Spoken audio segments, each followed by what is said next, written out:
Hi, I'm Shane. And I'm Christy. Welcome to the Food Drives the Mood podcast. Food for your plate, food for your mind and soul, food for your body. Welcome to our show. We have Kristin here from O2 Studio, Yoga Studio in Moses Lake, Washington, and she is our first ever person to be interviewed for our podcast. I'm super duper excited. I found her because I told you guys before, like one of our missions in Food Drives the Mood was to kind of help. One, it started out being students, but I think it's everybody with anxiety, depression issues, and like what can we do? What can we give them that are kind of natural things that they can do? I don't want to push medicine and all that kind of stuff. I wanted to give like, what can I do in my classroom on the daily? So one thing led to another, and I found you, and I noticed that you were doing this class, the M3 Mind, Matters, and Movement, which prepares educators and coaches for you help give insight to strategic breathing and movement to reduce anxiety and increase focus in students and athletes. So I thought that was super cool and right up my alley. And we are going to actually take that class when quarantining is over. Super bummed that it was canceled, but we totally understand. Right. But she's working to try and get it. I've done a lot of school, so I don't look forward to much school, but I was looking forward to that, and I still am. Yeah, so we're really super excited. And so we're going to turn it over to Kristin so she can tell us a little bit about herself and what she does. Hi, yep. So I'm Kristin, and I'm really excited to be with you guys on the podcast today and be talking about this with everyone.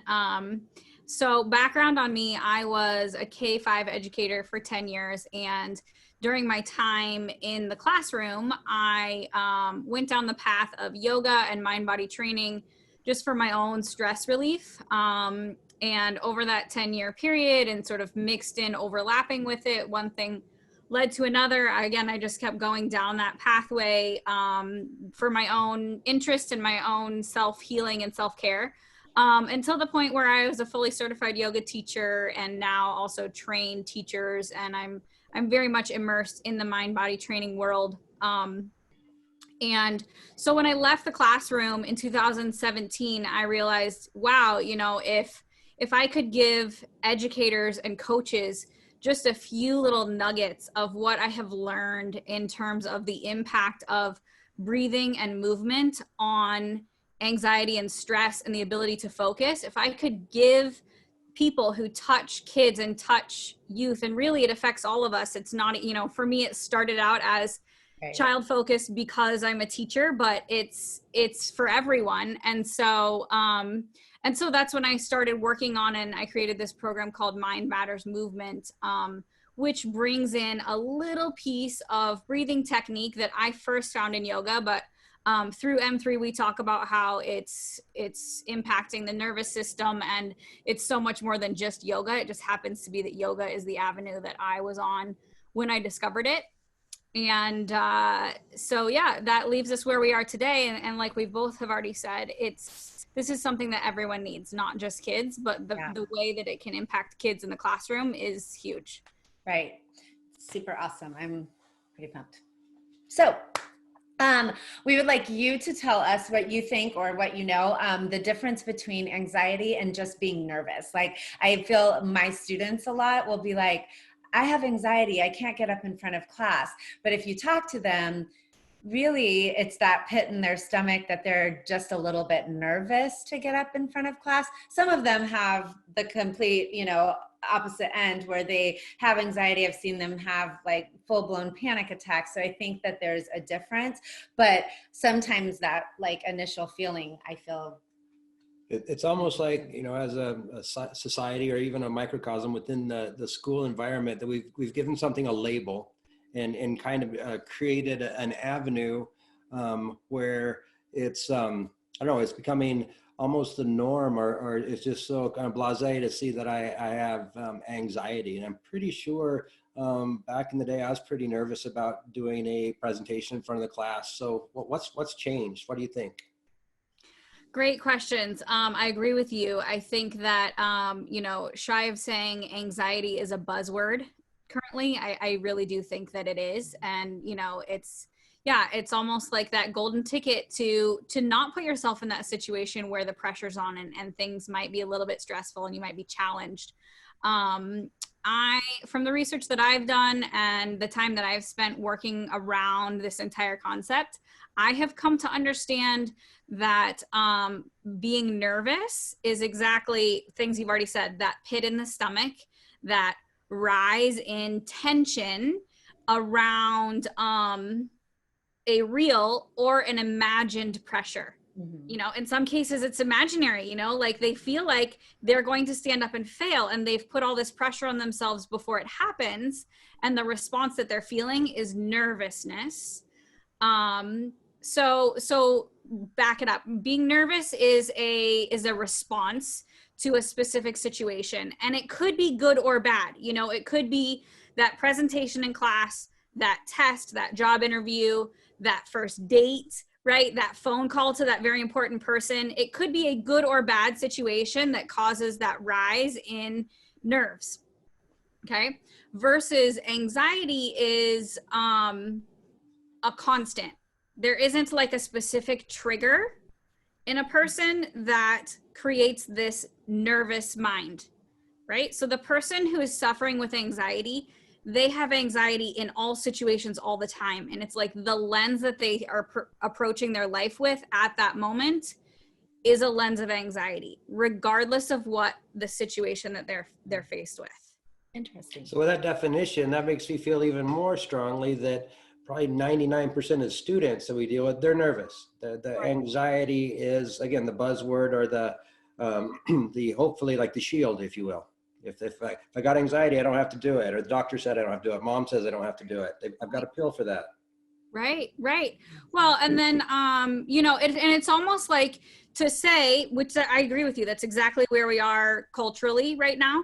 And so to say this thing is anxiety and all of these situations are anxiety, that almost also takes away the credibility that being nervous is even a thing. Right? Like it's sort of like, it's like, if it's not anxiety, then it's not something we should even talk about. Right. Yeah, because like nervous isn't anything. It's just anxiety. Or nervous is almost like it's not even in the dialogue. Like a kid won't tell you they're nervous. I don't even know where that is in their vocabulary. They probably can't even identify that is a feeling. Right. It's anxiety. And I feel like it's gone up in the last, I started really researching it probably 2 years ago. And because within the last 4, I will say, this is my 19th year teaching, and the last 4 years have been an incredible increase in just in that. And then I teach sign language. So like they have to get in front and and it's just been a steady decline, or how to have it happen without them saying that word.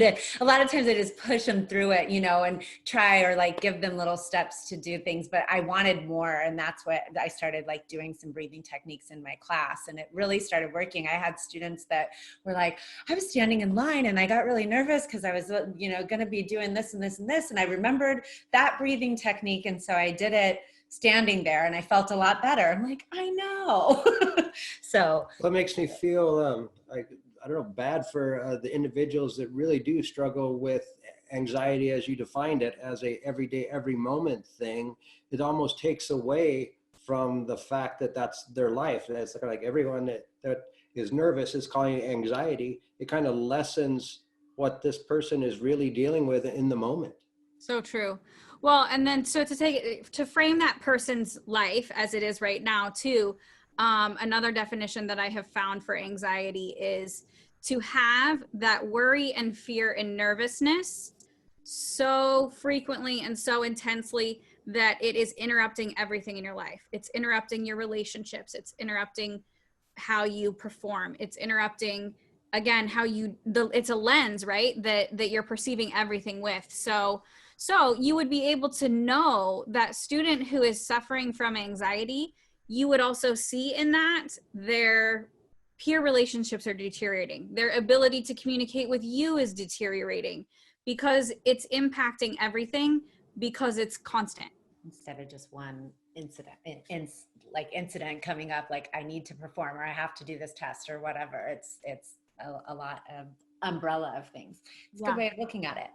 Do you think that, like I said, I've seen the increase in 4 years. Like, have you seen an increase? Do you think that social media stuff, our technology kind of works with that? Like, what's kind of your insight on that?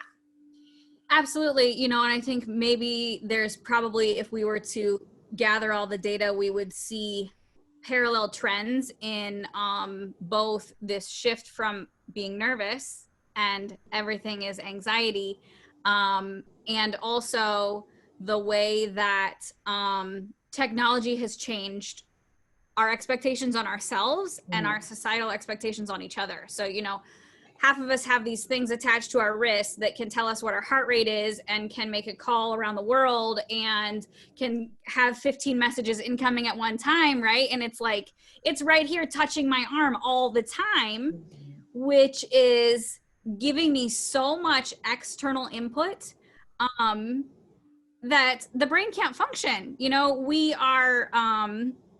we're said to be multitaskers, but really our brains don't actually multitask. We half task, which makes us feel like we're multitasking, but the science behind it shows that we're actually we don't function as multitaskers. So there's that piece to it, right? But there's a pressure and an expectation that because we have these tools, we are more enabled to be more multitasking, right? But all of that is just it's inundating our ability to perceive and receive, you know? And so then when we have all of this external coming in at us, we're also not able to be in tune with the internal, you know, our internal feelings, processing emotions, right? So the person who has anxiety in the first place, you have them receive all this extra input and then also have the expectation of what they should be able to do stacked up, and their internal processing and ability to process any of those things and logical thoughts and how to respond, it's all getting bogged down all the time, more and more. You have a question? No, I wonder how the whole, you know, the speed at which information is and communication happens, and the fact that the communication is oftentimes visual opposed to written. There has to be such a high pressure on self and self worth and then lack of it. You know, Like, it's all by an image. I need to look a certain way. It's not just communication via spoken word or written. Everything happens is so visual, and kids are so insecure just by ages and development, and you know, the middle and high school where we work primarily. We could see that could certainly be an element that I didn't have to deal with when I was in high school. Even as adults, I think like keeping up with the Joneses is not necessarily what you see next door necessarily. It's, you know, and most people post the good things on social media, not, you know, what happened right before that or whatever. And so you see like just the best of the best. I read some statistic where like before an average teenager will post a picture, there's like 150 that they take before they post that perfect one that they like, some crazy number like that. Well, and then you were also talking about the instant feedback, right? So if they don't get a response right away, then there's that space where the self-doubt begins again. And that dialogue of, if they didn't get the visual feedback that they were wanting, that they were expecting, that they took 150 pictures for to get one result, right? Yeah. If they're not getting that feedback in response, which it comes through in, you know, pressing buttons, likes and comments and all these things, right. Or, you know, you send out the text message and you don't get an immediate reply. I mean, we're adults and we do this too, right? We're like, well, I didn't hear from her, so there must be a problem. Right? I think it has to do a lot with what you said, the visual and that instant response that we're used to because we have the tools that can do it. Right.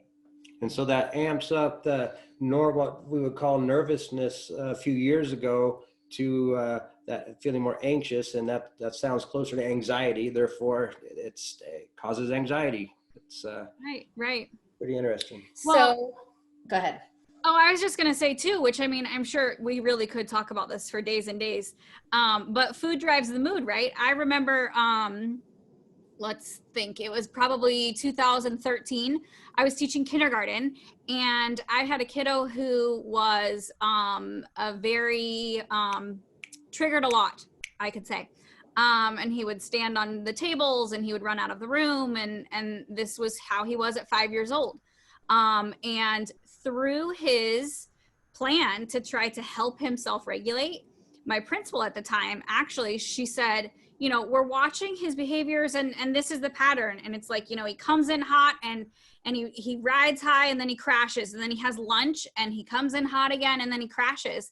And she said, she was like, I wonder what would happen if this child did not eat sugar. Let's try it for a week, you know? And she brought him breakfast and lunch every day for a week so that we could see what happened. And his behaviors flattened out. Yeah. I know I have a student that I actually want to do a podcast with her. She was in my class last year and skipped a lot, like barely ever came to class. It was one of my first periods, so it was early in the morning. She was hardly ever there. When she did come, she would like not present if she had to. She would skip if she was doing that, or she would come and say, I have anxiety, I can't do this. And now she is in, well, before all this happened, she was in my class before quarantining. But she is a totally different person. And we were talking one day and she said, I was drinking anywhere from 3 or 4 Monster drinks a day. And she was like, and then I would go home and I would wake up the next morning. I would have to take another one in order to like wake up. But then I was super duper nervous, like jittery. I couldn't. And then when I knew that I was coming into your class to like present, I couldn't do it. I was shaking. I would get out in my own head. And she stopped drinking them all over the summer and is a completely different person. She said, doesn't feel, she comes to class every day. She doesn't mind getting in front of people. 100% different because of what she's eating or drinking or lack thereof. But yeah, food is another thing that's so crazy. Right. That's why we kind of established our 3 pillars of, you know, food for the body, and food for the spirit, and also for the mind, because we know it's all so closely related. And actually, I got to admit that, you know, I'm kind of a slow convert to the whole mindfulness, breathing, yoga aspect, but I'm all in now. But it took me a while to get there because, I don't know, maybe I was just old school in my way of thinking, but like they all, yogi, you know. Yeah, I think maybe that's why I grew up, and it was kind of a hippy dippy kind of thing. And it was like, you know, the Patchouli group did this. I'm not judging, but, you know, back in the day, there's some cliques. And but they all complement each other so much, and they're so entwined. I don't see how it could be separated at this point. So we're in our quarantine phase, and we've talked about like students, and again, it goes for K through, I guess, even littler than that, all through adulthood.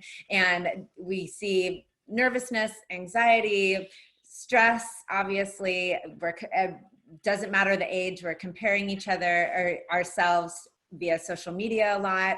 And then now we're in quarantine, where I know I've had like some people that are friends of mine and that are in different groups that we're in that are really feeling the stress of being home alone, not having jobs. We have one of our clients that is in San Francisco and cannot go out. She said one person from their house can go get groceries and come back. One person can walk their dog, and she lives in an apartment and can't like even go outside. So I think like even that, like people are just stressed to the max in a different level than they ever have been.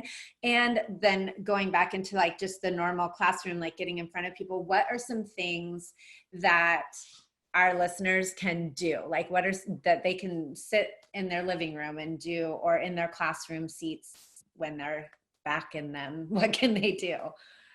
Totally. Well, in terms of where the season we find ourselves in right now with quarantine, I think it's important to first and foremost say, yes, it's real and it's hard and it's hitting everyone. You know, I think not only is there very fast change, you know, like typically we don't change our lifestyles as quickly as we have done in this season. And then with that said too, everything is unknown, you know, understanding the logic and the functioning of the virus. You know, we get different information every single day. Understanding the logic and the timeline of how long do we need to do this in order to beat that changes all the time, you know? So, and then, yeah, so then that leads into finances and lifestyle and the amount of unknowns. All of those things are triggers for what we should call nerves, not anxiety. However, right, this is a perfect storm where someone could develop anxiety because it's constant, whereas perhaps they've never had it before, you know? And so I think it's important to say and acknowledge and accept and tell yourself, okay, this is a very real possibility and things are really hard right now, you know, because you could take the perspective of, dang, why am I all of a sudden not functioning, right? And then you get negative and you get hard on yourself, and then you're digging with 2 shovels instead of 1, yeah. Right? Down the hole. But and so since it's hard, I believe, and I have caught myself last week, there was a day I woke up and I was like, you know, I just need to put some lavender oil on my feet. I didn't wake up and say I have anxiety today, but as soon as I put that lavender oil on my feet, I felt it all melt.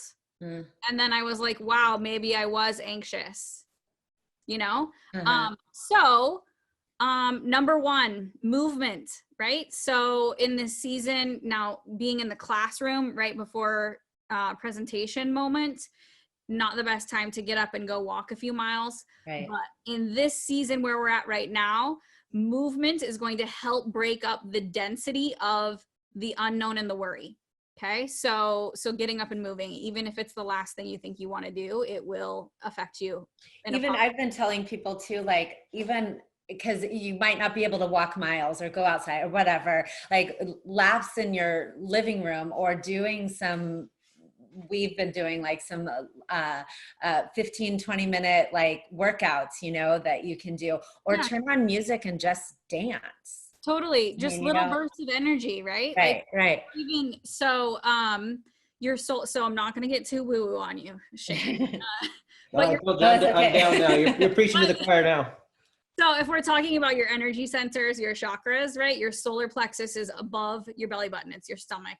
And that is your source of self-confidence and where, like, how you relate with the world. All of the energy around that is right in your literal stomach and above your belly button. So when students have that knot in the stomach, right, it's their solar plexus going, oh, I don't know if I can do this, right?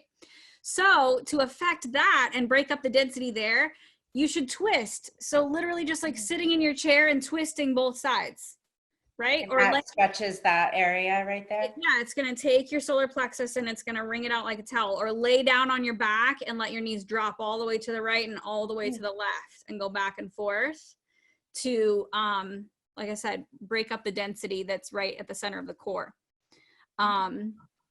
So another thing is too, I like to say that tension creates attention, right? So if you have this tension in your mind around the unknown, right, or the sudden change, your attention and your energy is going to go to that space. If you take, so you could do this in your seat at school, right? If you take your hands and you just flex your fists and you curl tight into a ball and you flex as hard as you can and then release, right? Suddenly your blood flow is now in your fingertips and some of your attention is down in your hands and the effort that you're putting here, which is going to reduce whatever was happening up here. That's cool. Do you have a favorite like breath? Like one, I know I do a couple different ones that I really like. Do you have one that is kind of your go-to in your moment of like, I need to breathe deep, other than just maybe even just taking a breath? Maybe that's all that it is, but is there one? Yeah, no. Okay. So belly breathing. So take both hands and put them on your belly, that solar plexus space up above your belly button. Good. And so you're going to inhale and let your abdomen expand under your hands, almost like you're filling up like a balloon. And then you're going to exhale and flex your core, and your ribs are going to pull tighter together. That's right, to empty. So inhale, let the belly expand out. Exhale, pull it in tight. Good. And you could go inhale through the nose, exhale through the mouth, or you could do it all through the nose, just breathing through your nose that way. That's going to trigger your parasympathetic nervous system, which is your rest and digest, and it's going to bring your energy way down when otherwise maybe it feels like you can't catch it. I did that with my students and they were like, wow, that's so good. They liked it. And I think you did that when you came in with my students, and then the next day, the girl came in and she was like, I did that last night and I slept so good. I did it right before I went to bed and I fell asleep and I slept the best I've slept in a really long time. That's so awesome. that was kind of cool that she did it just. Yeah. Yes. Yeah. And if you remember too, so that's the thing about the students, when I teach them this, or when I teach their teachers and then their teachers implement this, I say, if you can only do one thing, do the belly breathing thing. Like that's my go-to all the time. And if you remember too, so I was training the Moses Lake football team through their season, right? And I came in and saw you guys in, was it February?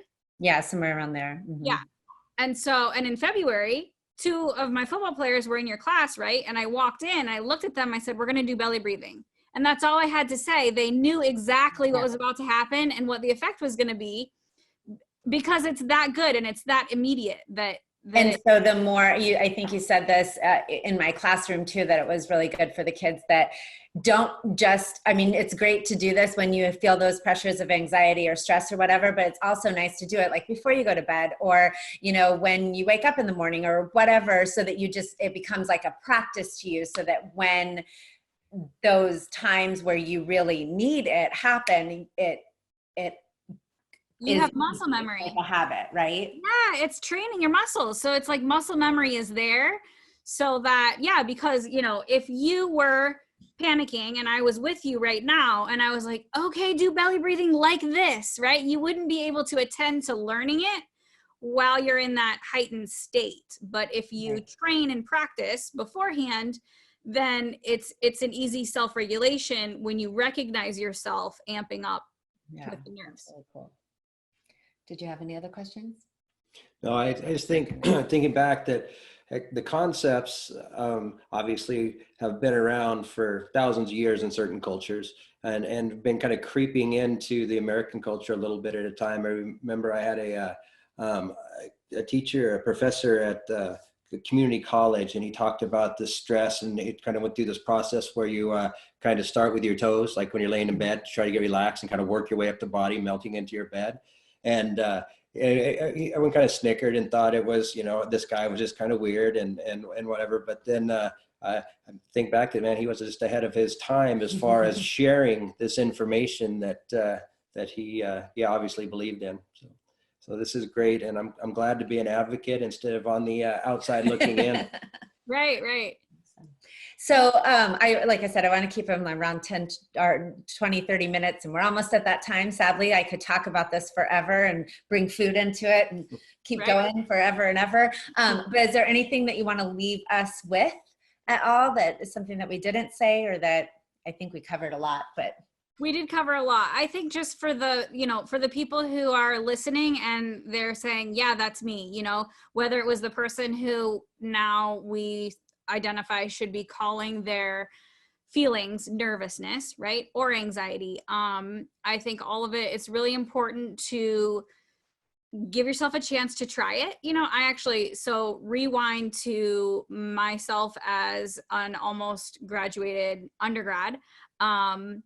I realized that I had anxiety, or anxiety sort of introduced itself into my life in that season. And I had been, you know, dynamic, speaking in front of large groups, being a leader, all these things, and never had any kind of nerves on that level. And then I did have anxiety, and it was affecting the people that I was living with, and, you know, everything. It was affecting everything, my job interviews, everything. And I was actually sitting in an airplane, and there was a magazine in the front seat that someone had left. It was a Yoga Journal magazine, and there was an article about how to beat anxiety with your breath. And I read it, and I wasn't in anxiety at that moment, but I was at the point where I had realized, wow, I have this thing that I've never had before, and I don't know what to do with it, but I can see how it is starting to bring me down, you know? And so I sat on the plane and I tried some of the things. As I read them, I tried them, and I was like, okay, you know, maybe that could work. And that was the beginning of me going down that path, and really, like, when I was stressed, I would try yoga, and that was why. That was my way down. But so all of that to say, I think it's really important for the person who, again, is hearing this and saying, yeah, that's me on any of those levels. Be patient with yourself and try it, you know? And it's like, the change perhaps was a gradual increase, or maybe it happened for you overnight, that this is something that's affecting you. But the change to get back to where you feel like you can self-regulate and you're in control, that's going to happen with consistency. So a little bit every day. And again, paying attention to your foods and trying it when you're not in a stressed state, and training your mind and body to work in your favor, is going to, and with consistency, the change will happen for you, and you will find yourself in control far faster than if Not you're doing anything. doing nothing and just feeding that anxiety as it comes, and then saying, waving the flag of anxiety, saying, oh, I don't have to because this, and it doesn't have to be that way. No. Yeah, definitely. I agree with that. Watching your food, doing movement, increasing, using breath, all of those things are fantastic. And again, if you try it and little bit by little bit as you go through, it doesn't have to be all 100% all right now, you know, just find those little pieces that work for you and practice them. Yeah. So, awesome. Yeah. Very good. Thank you for talking with us. It was very nice to meet you. You as well. And when you guys get your M3 training in, you'll be able to share all the secrets. I know, I'm so excited. I look forward can't to wait it. for that. I'm so pumped. Yeah, well, thank you. Great to be here with you guys today too.